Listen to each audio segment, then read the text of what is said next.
Welcome to today's video.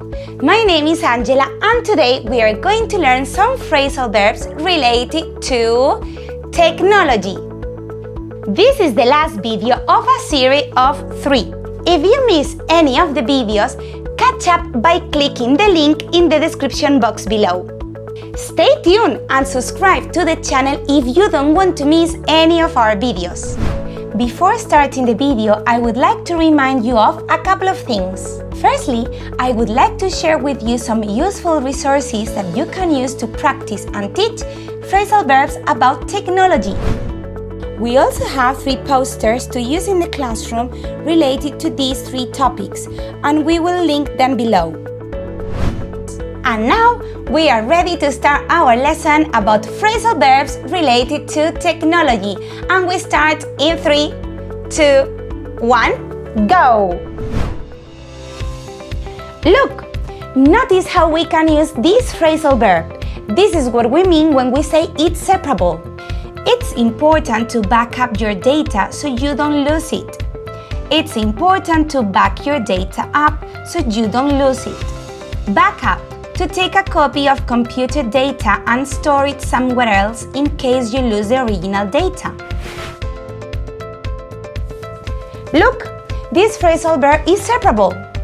My phone is almost out of power, so I need to charge it up. I need to charge up my phone because it's almost out of power. To charge up. To put electricity into a device or battery. I need to filter out the options. I need to filter the options out. To filter out. To remove something that you don't want from a group. Update your security settings so nobody can hack into your computer. To hack into.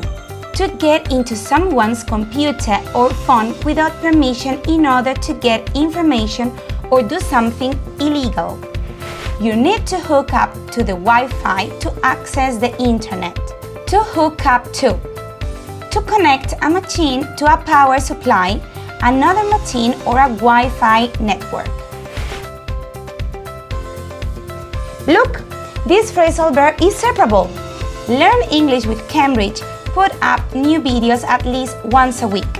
Learn English with Cambridge. Put new videos up at least once a week. To put up. To post something online. I spend too much time scrolling up and down through pictures on Instagram. To scroll up or to scroll down. To move text or pictures up or down on a computer or phone. Shut down your computer before you go to bed to save energy. Shut your computer down before you go to bed to save energy. To shut down. To switch off a device. I've signed up for an online course in computer programming. Sign up for. Start doing or having something specially by signing a document. Let's recap. You can filter out spam with special software. Later that day, the server shut down completely. You could lose all your data if you don't back your phone up. And now I would like to know something about you. What was the last thing you signed up for online? Can you name 3 apps or websites you like scrolling through in your free time? I hope these ideas help. If they do, please do not forget to like the video and subscribe to the channel. Thank you very much for watching and I will see you all in the next video. See you!